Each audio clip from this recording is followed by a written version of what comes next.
ano ba ang basehan natin ng normal? Happy birthday, Mommy. Yan ang gusto kong malaman. Ano bang basehan natin normal? Correct, correct. Doon ako nasaktan na actually.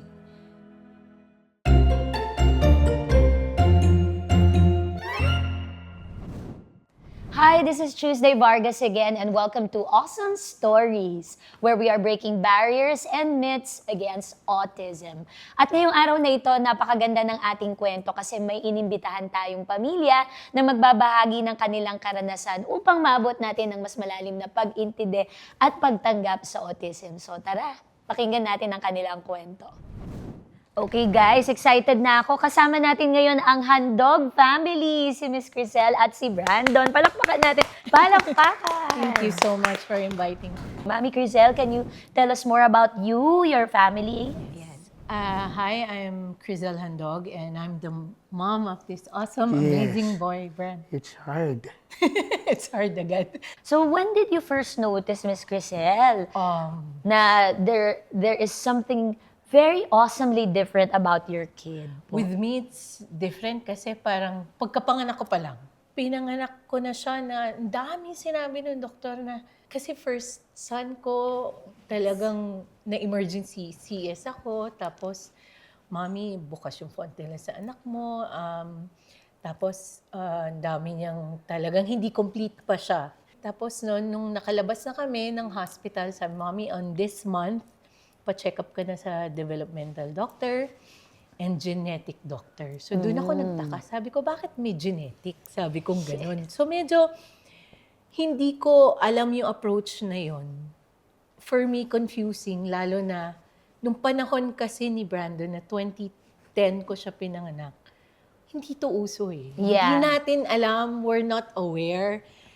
There's no help. I don't know where to go and sige, genetic. So we went there, tas ino-offer niya, gusto mo bang malaman kung saan galing yung genes ng anak mo? Ba't nagkaganito yung anak mo? Ganyan. But you have to go to Singapore kasi wala pa sa Philippines. Tapos iniisip ko, bakit po ako gagastos ng ganong kamahal? Ang una ko nalang tinanong, what can we do? Maybe I'll just not check, but I'll go to a developmental doctor. Kasi yun ang laging una eh. Pero I cannot count how many developmental doctor I went through. Yes. Kasi yung panahon nga na yun, everyone is not aware. Tapos kung ano-anong test ginagawa sa anak ko, may okay, may hindi.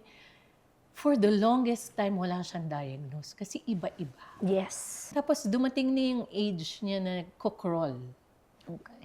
Eh since na-cord coil siya nung pinanganak ko siya, yung isang leg niya, Dragging. oo, dragging. So sabi kong ganun, doon lang nalaman na may delay. So isipin mo, 7 months, 8 months, doon lang nalaman na may delay. So kailangan siya ikuryente, yung right legs okay. niya. Tapos Electroshock therapy. electroshock therapy. So madami kaming therapy pinagdaanan. Yes. Electrified catch. Come on.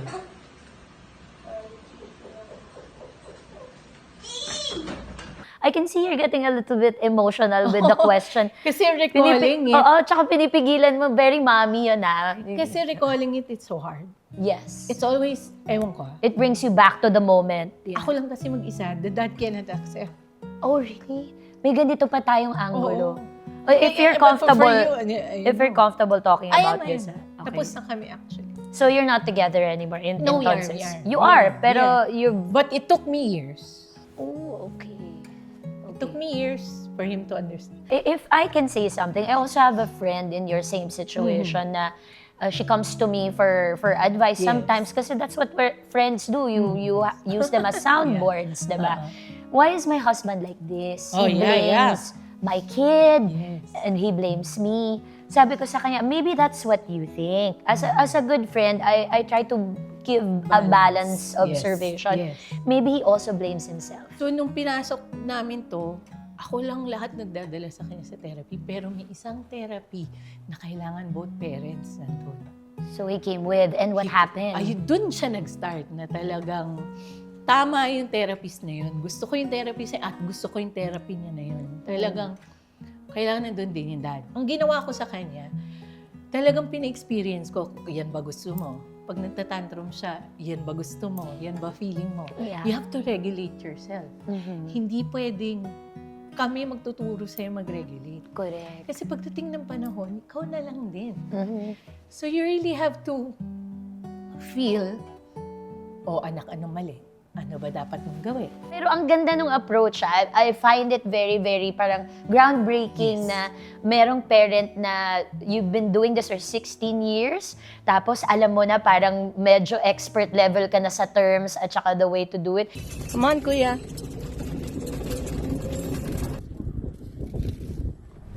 Can you teach us what is it exactly that you do? Anong medical interventions, mga specifics, so that parents watching now, maybe just like you once in their life, napatanong din sila, where do I go? What do I do? I went to a pediatric psychologist. Which is, I always recommend this to the parents. Because the psychologist will help the parents understand their kids. Which is really good. Kasi alam na natin na may ganyan eh. After ng psychology doctor, nirecommend kami sa pediatric developmental doctor. So, dahil prepared na ako, dahil naintindihan ko na siya, nung ine-explain na sa akin ng developmental, madali nang tanggapin. Okay. So, yun ang suggestion. So the ko. first step is to know your child's condition through a psychologist Yes. first, because you are the one being the steward of his Exactly. healing. So ikaw muna. So, Ayun, ang mangyayari, gandang tip maganda nun. yun. Actually, siya talaga yung tinitest. Dahil part ako niya. So, Extension ka niya. Oo, extension ako. So, madaling in-explain ng doktor, yung anak mo ganito. And don't worry, maraming may mga taong ganito. Yes. And you're not supposed to be scared because yan anak mo, binigay sa'yo yan for a reason. Yeah. Which is perfect explanation.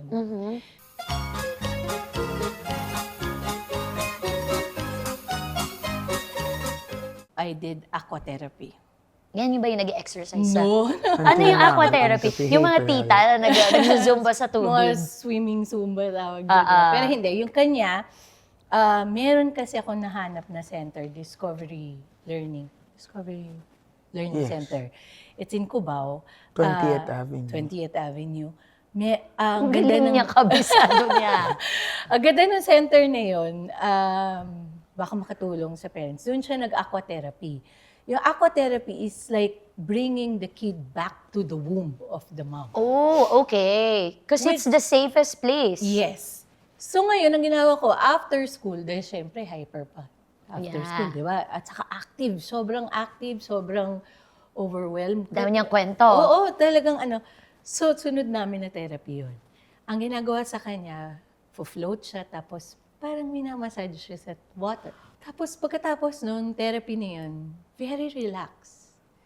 Pero nag-uusap din sila ng therapist niya. So, meron din halong speech, meron din halong swimming.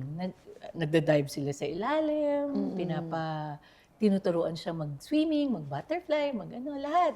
Come on, Brandon.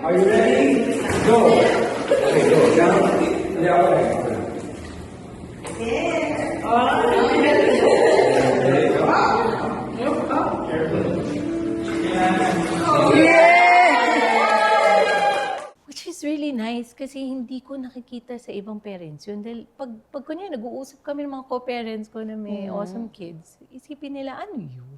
Para saan? Para saan? What does it do daw? It calms. Oh, okay. Very important. Emotional regulation. Yes. It calms the nerves. Yung mga overstimulated na bata, na hindi na kailangan uminom ng gamot. Oh, okay. So after nun, calm siya, uwi kami, tulog. Nice. And sleep deprivation aggravates the Ay, grabe. the Pag symptom. na-overstimulate sila, Yes. gising ka buong gabi. So, ang next naman na therapy niya is subcranial therapy. Subcranial therapy. Ano to? Bubuksan ang bungo? Anong gagawin, ate? Ang Oo. subcranial therapy, ang nag-suggest sa akin nito, yung psychology doctor niya. Apo. So, nung na-meet ko siya, si Tito Tom, hi Tito Tom, yun yung therapy na kailangan ng parents ng dalawa. Okay. Kasi tinitignan din ng therapist, paano kami mag-asawa to deal Okay. with him. Ang explanation sa akin dyan, ang batang may autism or delay, may mga nerves na nabara at hindi na i-develop. So, kaya, di ba tayo, pag sinabi ng utak na gutom na ako, kain tayo. Oo. Sila, hindi nila maintindihan. Sabi ng utak ko, gutom ako, pero ayoko. Pero, di ba, parang may push and pull, push and pull, push and Correct. pull. So, yung subcranial therapy, ang ginawa nung explanation, yun ang pagkaka-explain niya sa akin. Pero alam ko may scientific pa yan, which is, I am not a doctor, I am not a nurse. But, ang galing. So, may kasama siyang massage, tapos meron siyang parang transfer of energy from Yeah. actually ginagawa na yan eh. May mga tinatawag tayo Reiki, di ba? Yeah, May healing. tinatawag Yeah, tayo healing. mga ganon. Parang ganon siya. So, hawakan niya yung ulo, nag-start siya sa ulo. Makikita mo si Brando, pinagpapawisan. Ooh. So, ibig sabihin, it's working. May Yes. energy transfer talaga.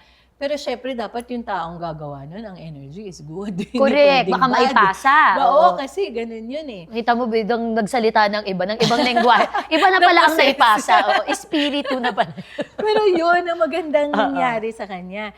Okay. Nag-develop siya talaga doon. As in, yung Nice. utak niya, nakasabay sa school, nakasabay sa mga kaibigan. Mind you, without meds. No Oo, medication. No meds. Yun lang yung ginawa ko na talagang, sige, lahat ng healthy, lahat ng holistic, gawin natin. Yun. Doon nag-develop si Brandon, doon nagtuloy-tuloy. Kasi may mainit na gumagapa. Di ba pag minamasahe tayo, Correct. umiinit yung dugo natin. Yes. May mga heat pads pa nga, di ba, Yan. that we lie down So on. yun nangyari. So, yung circulation ng dugo niya, gumanda. So yun, Ganda. subcranial therapy. So, water therapy, subcranial therapy, what else pa po? Aquas at saka subcranial lang. Ang Yung ganda. speech niya, OT, pang regular. Standard, yeah. Pero, ang maganda lang, the best talaga na therapy is the parents loving the kids. I agree. What is the one thing na you didn't think would help na parang nagkaroon ng quality of life yung anak ko? Yung binigyan ko siya ng negosyo. Hindi, gawa kasi damage. Oo, alam mo naman. Oo, nagkaroon siya ng pagkakaabalahan. Sige nga. Kasi, mahilig lang siya mangolekta. Kayo, di ba, pag may collection kayo, nai-engross kayo. As in, Iyak ako. sobrang engross nyo, kukolektahin nyo lahat yan. Correct.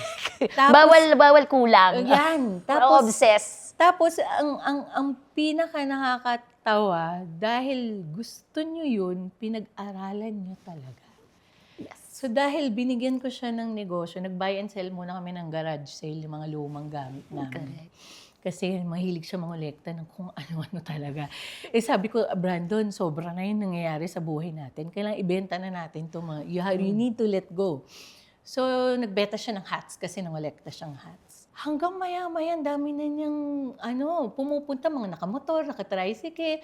Hanggang mamaya, kausap na niya, alam mo, Brandon, yung anak ko autistic din. Nai-inspire sa kanya. Ay. Tapos, natatawa ako pag aalis, iba lang yung term niya. Parang, uy, God bless. Usually tayo, di ba? God bless. Sa kanya, bahala na po Diyos sa inyo.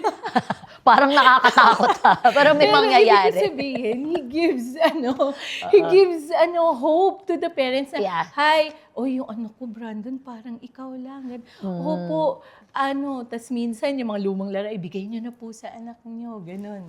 Which is, gusto ko yun kasi naging advantage sa kanya, naging particular na sa kanya na, yung anak niya kawawa, sige, bigyan natin. If there is one thing that you consider a blessing, that you are an awesome parent, ano po ito? How Brandon sees things. What is his, parang anong lenses meron sa life Kanya si Brandon? naglalakad kami sa, ang init, anak, ang init. Ganyan. Mom, it's a beautiful day. The sun is out. Oh. See? We forgot to appreciate good things. Yes. At saka celebrate small wins. Yeah. Brandon, what would you like to say to your mom? After everything you've been through. Thank you for all the things you helped me. It is not easy, I know. But, it will do. Oh, parang that'll do. Naiiyak ako. Naiiyak ako. Magbabalik po ang MMK. Final words, say your last piece to everybody who's listening. Brandon, maybe you can help them. Parents there are not good. Please do not do that to your child. Be more patient. Be more patient in everything. Be more understanding. Be understand. And if they don't have to, just do it. Let's do it. If you have means not to help the kid, do Yes, it. to help the kid. A lot of kids now that Need are autism. Needs help, right? Yes. No? Population group are here. Very I know. smart. Palakpakan natin si Brandon. Natutuwa ako. Thank you so much, Thank you ma'am. also for inviting us. Ayan mga ka-awesome, isang pamilya, isang kwento at isang biyahe na naman ang ating nasaksihan. Sana po ay lagi nyo kaming sasamahan kasi marami pa kaming ihahandog sa mga susunod na episodes. And as always, tatandaan po natin ito, different is not necessarily bad. Sometimes different can be awesome. Di po ba? Hanggang sa susunod, maraming salamat sa inyong lahat. Keep being awesome!